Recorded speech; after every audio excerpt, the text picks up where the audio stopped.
Future Hacker. Life. Path. Future. Hello, everybody, and welcome to Future Hacker.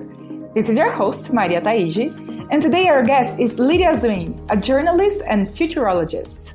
She holds a master's in Semiotics and is currently a candidate for the PhD in Arts. She works as a researcher, planner, and writer at the Uplab agency and as a collaborative researcher at Envisioning. She's a science fiction writer and has also presented 2 TED Talks in Brazil in recent years. Hey, Lidia, welcome to Future Hacker. How are you doing today? Hey, Maria, thank you so much for inviting me to talk to you today. It's a pleasure to be here and to share my ideas. And anyways, anytime I have this opportunity to record interviews, it's a mutual thing, I learn and I can also share some thoughts of my own. It's pretty awesome to have you with us today, really, really. So you know what? Let's begin by talking about your journey. So how did you end up on future studies?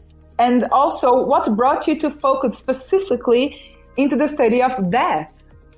It was all by chance, to be honest. I just tried to start some college, and then I started studying journalism. And then my first teacher, theory of communication, he suggested everybody to try to start a research and undergraduate research. We had the freedom to choose whatever we wanted to study.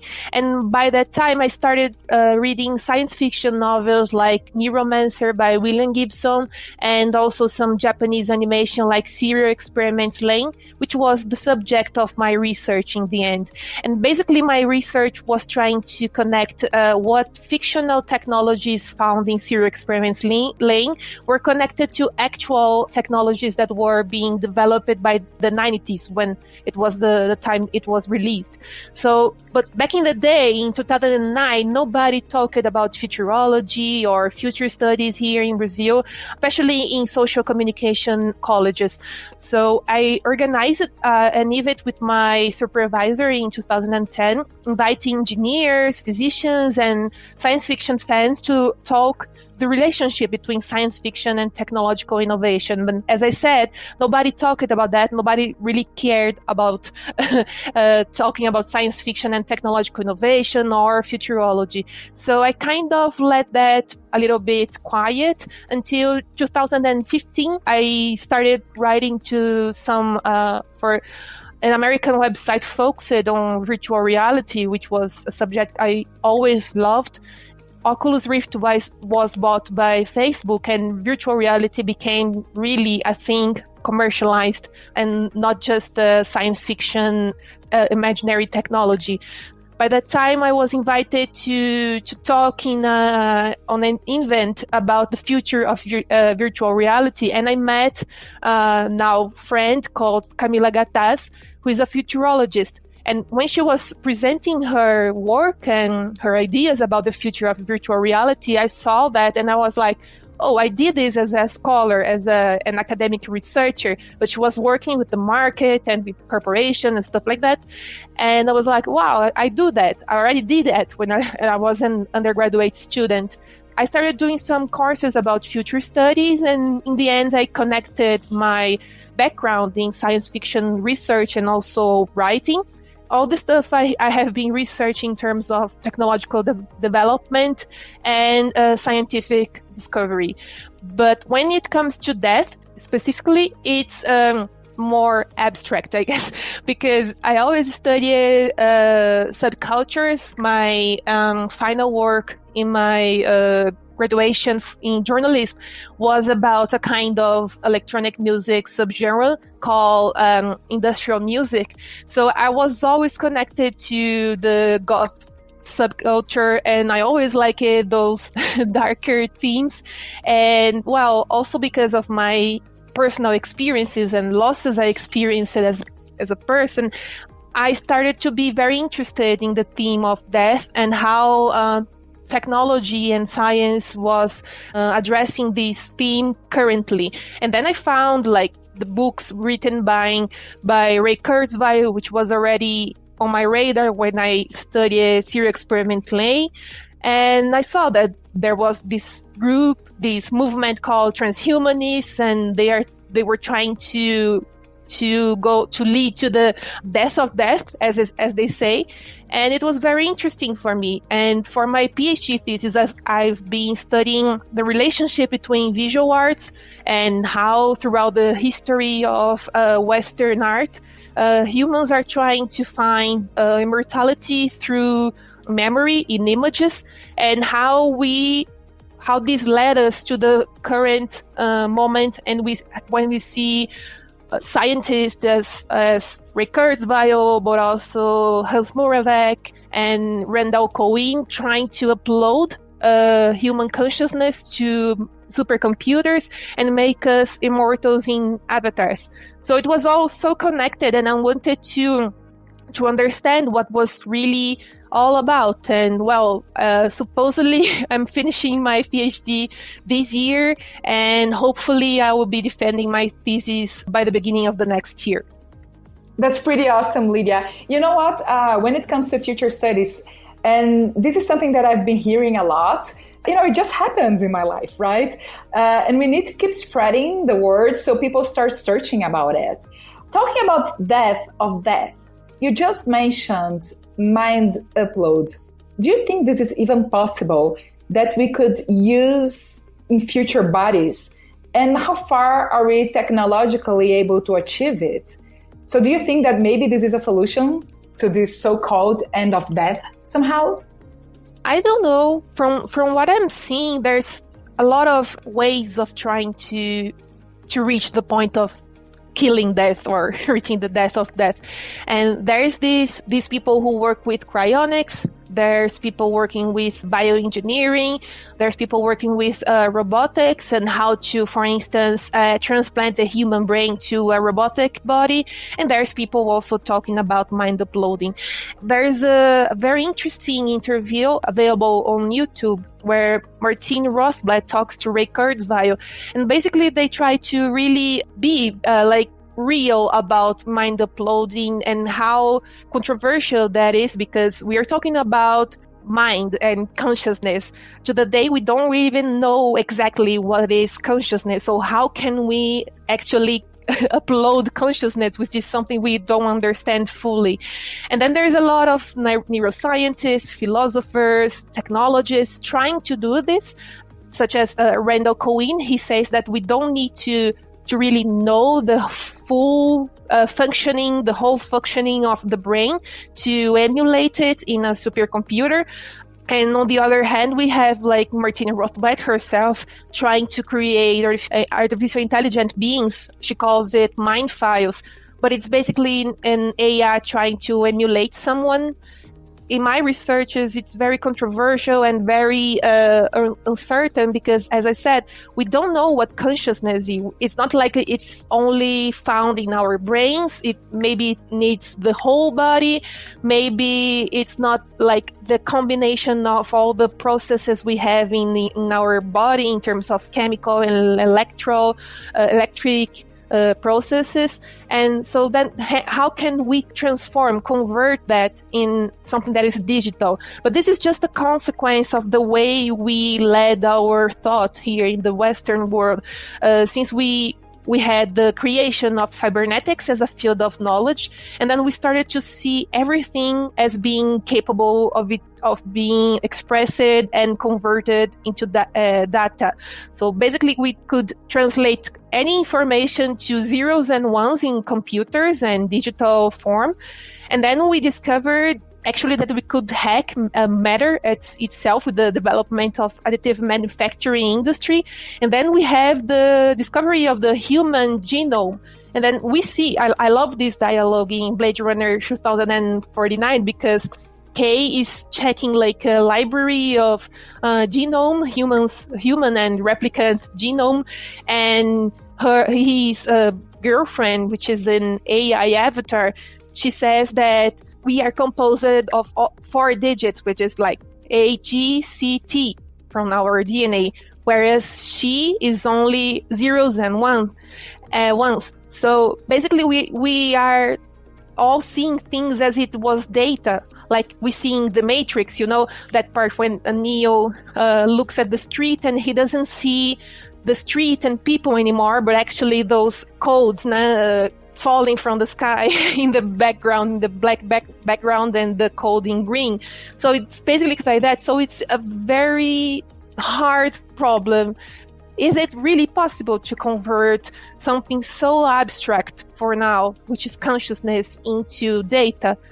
But that's the hope most of the transhumanists have. And I've been following this and trying to read this symptom, let's say, in a more philosophical, critical, and also artistic way. So I really don't know how to answer that. I think it's dangerous to say if it's really possible and how far we are to reach the point. But I see that there's a lot of hope to reach the point as soon as possible. Consciousness definitely doesn't sound as something binary, but trying to make it, let's say, a little more tangible.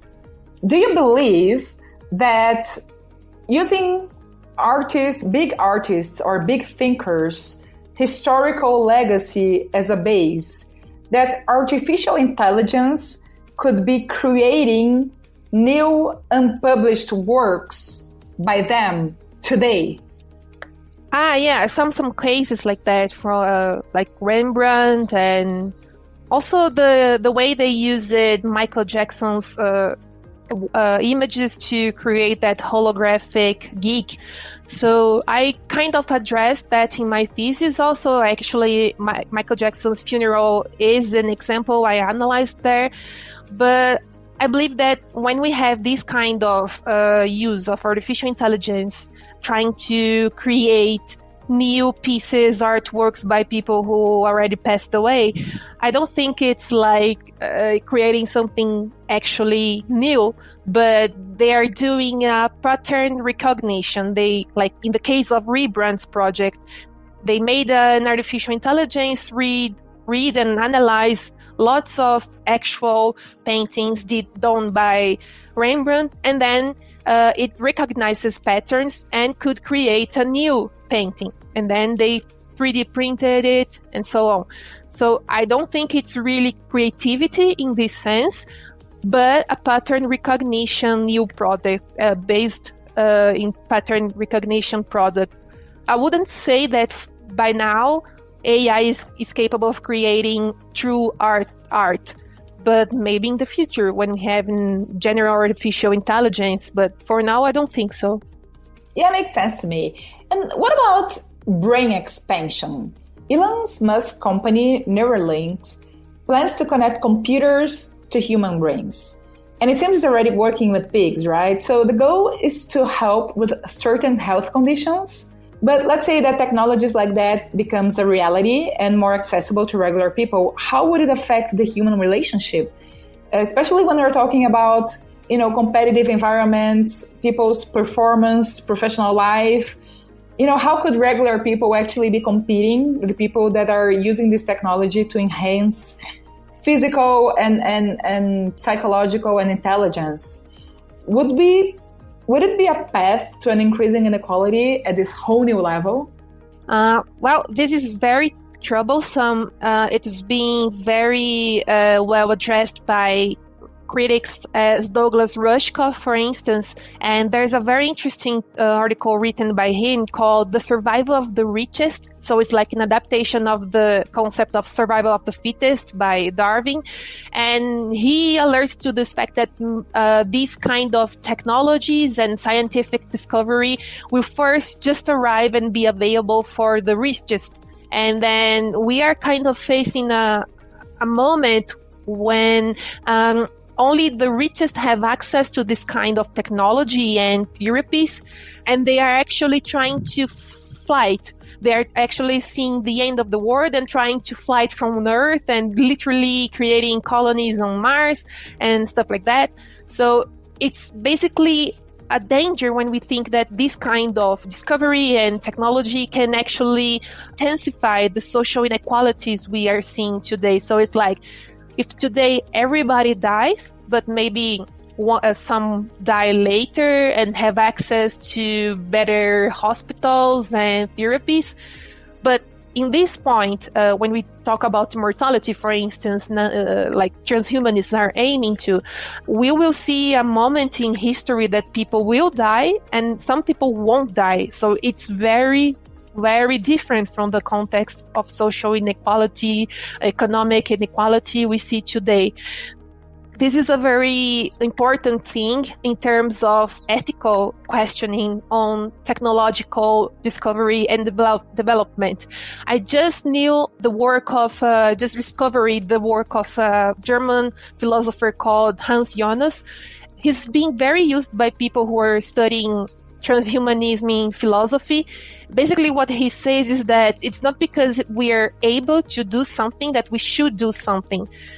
I don't know. I really, personally, I see the developments in technology like Neuralink as something very exciting and very, I don't know, it's great for me. I think it's very interesting, but there's all these problems in terms of who can access that, who can pay for that, and how this could actually lead us to a worse scenario in terms of inequalities. And then I kind of think, yeah, maybe it's cool, maybe it's exciting to see that scientists are doing this, but we need to be careful and try to see how we can regulate the access and until what point is ethical to develop this technology.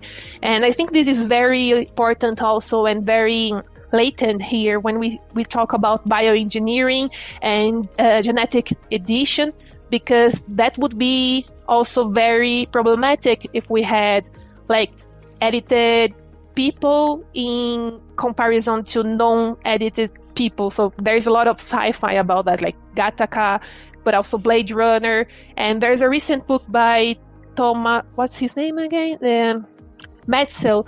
He talks, it's called Hacking Darwin, and he basically addresses that. So I think it's great to be excited about technological development, but we need to be careful about the consequences it could bring. You know, one thing that I'm learning here at Future Hacker is when it comes to those innovations and disruptive technology, how important it is to have this conversation happening as a society, right?